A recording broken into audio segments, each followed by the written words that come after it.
আমার গার্লফ্রেন্ডের সাথে পরিচিত হয়ে তুই কি করবি? আরে ভাবির সাথে পরিচয়টা হইলে আমি তার জিজ্ঞেস করবো তার কোনো বান্ধবী আছে কিনা, তার বান্ধবী থাকলে আমার প্রেমটা হয়ে গেল। আচ্ছা ঠিক আছে, একটু পর আমার গার্লফ্রেন্ড আসবে, চল তোর সাথে পরিচয় করে দিব। হ্যাঁ হ্যাঁ ভাইয়া, তুমি এখানে কি করতেছো? আমি তো আমার বন্ধুর সাথে আসছি, তুই এখানে কেন? বন্ধু ওর সাথে আসছো? আমার ভার্সিটির ক্লাস শেষ হয়েছে তো আমি ভাবলাম একটু পার্কে এসে ঠান্ডা হাওয়া বাতাস খেয়ে যাই। ও আচ্ছা আচ্ছা আচ্ছা, পরিচয় করে দিই। রাশেদ, এটা হচ্ছে আমার একমাত্র আদরের ছোট বোন সুইটি। আর সুইটি ও হচ্ছে আমার বেস্ট ফ্রেন্ড, কলিজার বন্ধু রাশেদ। তুই জানিস আমার বন্ধু নতুন একটা প্রেম করতেছে, আমাকে আনছে ওর গার্লফ্রেন্ডের সাথে পরিচয় করাই দিতে, আর তুই এর মধ্যে পট করে ঢুকে গেলি। আপনার গার্লফ্রেন্ড কোথায়? গার্লফ্রেন্ড তো সামনেই। সামনে মানে? ও মানে এই সামনেই, আশেপাশে বোধহয় আছে, দেখুন সবাই চলে আসবে। সামনে কোথায় আছে? একটা ফোন দে, দেখ।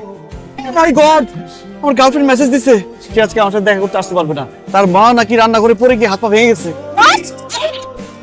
আরে আমাদের মা না, ওর গার্লফ্রেন্ডের মা। ও হ্যাঁ তাই তো, মাই মিস্টেক। আসলে মায়ের কথা বলছি তো, কার মা বুঝতে পারি নাই। মা তো মাই। ঠিক আছে তাহলে ভাইয়া যেহেতু গার্লফ্রেন্ড আসবে না, আমরা বসে গল্প করে আড্ডা দিই না ভাইয়া? এটা একটা ভালো আইডিয়া। আরে কিসের ভালো আইডিয়া? এই সুইটি, তুই আমার বন্ধুর সাথে বসে আড্ডা দিবি মানে? আমি তোর ভাই, আমার বন্ধুও তোর ভাই, তুই যে বড়দের সাথে আড্ডা দিবি তোর কি লজ্জা লাগতেছে না? যা বাসে যা। সরি ভাইয়া, ভুল হয়ে গেছে, আমি বাসায় যাইতেছি। বাই ভাইয়া। ভাই বলে আবার বসে আছিস কেন? যা। ভাইয়া তো আমাকে এখনো বাই বললো না। বাই সিস্টু। যাই।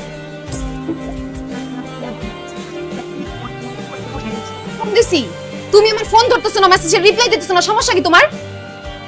আমার কোনো সমস্যা নাই বোন। বোন? এই তোমার কি মাথা খারাপ হয়ে গেছে? তুমি আমাকে বোন ডাকছো কেন? তুমি আমার বন্ধুর বোন, তোমাকে বোন বলবো না তো কি বলবো? খালাম্মা বলবো? আমি তোমার বন্ধুর বোন, তোমার তো বোন না। তুমি যদি আরেকবার আমাকে বোন ডাকো, একদম জিহ্বাটাই না কিন্তু ছিঁড়ে ফেলাবে। এখন বলো, আমি যে তোমাকে এত মেসেজ দিলাম, এতবার ফোন করলাম, তুমি আমার মেসেজে রিপ্লাই দাও না কেন? ফোন ধরো না কেন? কারণ আমি তোমার সাথে কোনো যোগাযোগ রাখতে চাই না, এই জন্য ফোনও ধরি না, মেসেজের কোনো রিপ্লাইও দিই না। আমি তোমার সাথে কোনো সম্পর্ক রাখতে পারবো না, তুমি আমাকে ভুলে যাও সুইটি। কি? আমার সাথে তুমি সম্পর্ক রাখো না? কি দোষ করছি, কি অন্যায় করছি? তোমার দোষ হচ্ছে তুমি আমার বন্ধুর বোন, আর আমি জেনে শুনে আমার বন্ধুর বোনের সাথে প্রেম করতে পারবো না। এখন এসব বললে তো চলবে না। প্রেম করার আগে তোমার এইসব কথা মাথায় ছিল না? আরে তখন কি আর জানতাম নাকি যে তুমি আমার বন্ধুর বোন? তো জানতাম না যে তুমি আমার ভাইয়ের বন্ধু। তারপর তুমি আমাকে জোর করে তুলে এনে আমাকে প্রেমে রাজি করাইছো। বিশ্বাস করো, আমি অনেক দূর চলে গেছি, আমি তোমাকে অনেক ভালোবেসে ফেলছি। আমি তোমাকে ভুলতে পারবো না। বিয়ে করলে তোমার আমাকেই বিয়ে করতে হবে। সুইটি, তুমি যত দূরেই যাও তোমাকে ফিরে আসতেই হবে, কারণ এই সম্পর্ক কোনোদিনও সম্ভব না। তোমার আমার মধ্যে যা হয়েছিল মনে করো এটা একটা দুঃস্বপ্ন ছিল। এখন থেকে তোমার আমার মধ্যে কোনো সম্পর্ক নাই, এখন থেকে তোমার আমার সম্পর্ক ব্রেকআপ। ব্রেকআপ মানে? না না না, এইসব ব্রেকআপ টেকআপ আমি মানি না। ব্রেকআপ যদি করতেই হয় আমার ভাইয়ের সাথে তোমার বন্ধুত্বের ব্রেকআপ করো, আমি ব্রেকআপ করতে পারবো না। তুমি আমার সাথে বেইমানি করার চেষ্টা করবে না, আমি কিন্তু একদম তোমাকে খুন করব। আমাকে মাফ করো সুইটি, আমি আমার নিজের বন্ধুর সাথে বেমানি করতে পারবো না, তাই নিজের ভালোবাসাকেই কোরবানি দিলাম। আমি তোমাকে ভালোবাসি, কিন্তু দূর থেকে ভালোবেসে যাব, কোনোদিন তোমার সামনে আসবো না। আসিস, ভালো থেকো।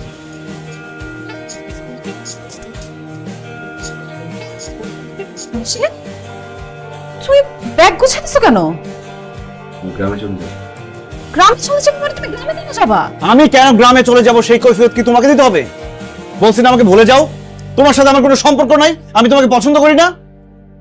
আর কতবার বলবো তোমাকে আমি আমার বোন মনে করি, কেন বোঝো না তুমি কথা? কারণ রাশেদ, আমি তোমাকে ভালোবাসি। তুমি আমার ভাইয়ের বন্ধু, যেটা যেটা তো আমি তোমার প্রেমে পড়ি নাই। এখন এইসব কথা বলে তুমি কেন আমাদের সম্পর্কটা নষ্ট করতেছো? কারণ আমি চাই না আমার বন্ধুর বোনের সাথে আমার কোনো সম্পর্ক থাকে। আমি আমার বন্ধুর বোনকে বিয়ে করতে পারবো না, কারণ আমি যখন ঢাকায় আসি তখন আমার কোনো থাকার জায়গা ছিল না। আমি কোথায় যাব, কি করব, কি খাবো কিছুই বুঝতে পারছিলাম না। এই আতিক আমাকে থাকার জায়গা করে দেয়, আমার খাওয়ার ব্যবস্থা করে দেয়। আর সবচেয়ে বড় কথা, আমি যখন রোড অ্যাক্সিডেন্ট করি এই আতিক তার শরীরে রক্ত দিয়ে আমাকে বাঁচায়। আল্লাহর রহমতে আর আতিকের রক্তদানে আমি সেদিনের মতো বেঁচে যাই। আর তাছাড়া আতিক আমাকে বন্ধু না, ভাই মনে করে। এখন এখান থেকে যাও, আমাকে ডিস্টার্ব করো না। রাশেদ, মানুষ নিজের স্বার্থে ভাইয়ের সাথে বেইমানি করে, আত্মীয় স্বজন নিজের ফ্যামিলির মানুষের সাথে বেইমানি করে। তুমি নিজের ভালোবাসার জন্য বন্ধুর সাথে বেইমানি করতে পারবে না? তাছাড়া অনেকেই তো বন্ধুর সাথে বেইমানি করে, তুমি তোমার বন্ধুর সাথে বেইমানি করো। চুপ করো! অসভ্য বেয়াদব মেয়ে, আমাকে বলতেছো তোমার আপন ভাইয়ের সাথে বেইমানি করতে? একবার ভেবে দেখছো আমি তোমাকে বিয়ে করলে তোমার ভাই কতটা কষ্ট পাবে? যাও এখন এখান থেকে বেরো, যাও, তাহলে খুব খারাপ হবে। ছাড়ো এখান থেকে। রাশেদ থাম, আমি সুইটিকে বুঝিয়ে বলতেছি। দেখো সুইটি, রাশেদের সঙ্গে তোমার কোনো কিছুই হবে না। আমরা গ্রামের বাড়িতে চলে যাচ্ছি। আমার বন্ধুর মেয়ের সাথে রাশেদের বিয়ে আমি ঠিক করেছি। আমার বন্ধু অস্ট্রেলিয়াতে থাকে, বিয়ের পরে রাশেদকে নিয়ে ওরা অস্ট্রেলিয়া চলে যাবে। তুমি এখন যাও তো, যাও, আর বিরক্ত করো না। বন্ধু তুই খবরদার তুই আমার বন্ধু বলবি না, বিশ্বাসঘাতক বেঈমান।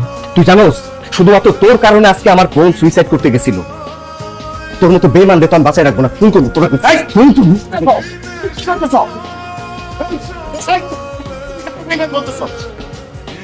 আমার ছেলে তোমার সত্যিকারের বন্ধু। তুমি যেমন তারে ভাই মনে করো, সেও তোমার তেমনি ভাই মনে করে। রাশেদ কেন সুইটিকে অ্যাভয়েড করছে তুমি জানো? কারণ সে হচ্ছে তোমার বোন। আমার ছেলে সুইটিকে যখন ভালোবাসছিল তখন সে জানতো না যে সুইটি তোমার বোন। কিন্তু যেদিন সে জানতে পারছে যে সুইটি তোমার বোন, সেই দিন থেকে সুইটির সাথে কোনো সম্পর্ক রাখতে চায় নাই, তার থেকে দূরে দূরে থাকছে, তাকে অ্যাভয়েড করছে যাতে সে তাকে ভুলে যেতে পারে। আমার ছেলেও কিন্তু সুইটিকে তার জীবনের চেয়ে বেশি ভালোবাসে। তারপরেও সে কেন অ্যাভয়েড করছে জানো? কারণ হচ্ছে সুইটি তোমার বোন। তোমার বোনের সাথে তোমার বন্ধু প্রেম করলে তুমি কষ্ট পাবা, সেই জন্য সে দূরে চলে যেতে চাইছে। রাশেদ কখনোই চায় নাই তোমার সাথে বন্ধুত্বের সুযোগ নিয়ে তোমার বোনকে ভালোবাসতে। রাশেদ খুব ভালো করেই জানে যে এই শহরে থাকলে সুইটি তাকে ভুলতে পারবে না, রাশেদও তাকে ভুলতে পারবে না। এই জন্যই আমরা সিদ্ধান্ত নিছি আমরা এই শহর ছেড়ে চলে যাব। আপনার কথা শুনে আমি বুঝতে পারলাম রাশেদ বেঈমান না, রাশেদ আসলেই আমার বন্ধু, আমার ভালো বন্ধু। এই রাশেদ, এই তুই আমার বোনকে পছন্দ করতি, আমার বোনকে ভালোবাসতি, তুই আমারে কেন বলস নাই? তোরা দুইটা মানুষ নিজেদের জীবন এইভাবে শেষ করে দিতেছে। তুই এই শহর ছেড়ে কোথাও যাবি না। আমার বন্ধু আমার ছেড়ে কোথাও যাইতে পারবো না, তুই এই শহরেই থাকবি। আর আমি বন্ধু হয়ে তোর একটা অনুরোধ করবো, আমার অনুরোধটা রাখবি। কি? আমার বোন সুইটিরে বিয়ে করবি তুই? অবশ্যই আমি সুইটিকে বিয়ে করবো। কি সুইটি, এখনো মুখটা কালো করে আছিস? হ্যাঁ, তোমাকে ধন্যবাদ আমার ভালোবাসার মানুষকে আমার সাথে এক করে দেওয়ার জন্য। না না না না না, এখন তো ধন্যবাদ দিলে হবে না। ধন্যবাদ দেওয়ার পর্ব বাকি। আগে তোমাদের দুইজনের ধুমধাম করে বিয়ে হবে, তারপরে তুমি ধন্যবাদ দাও কি না দাও কিচ্ছু আসে যায় না।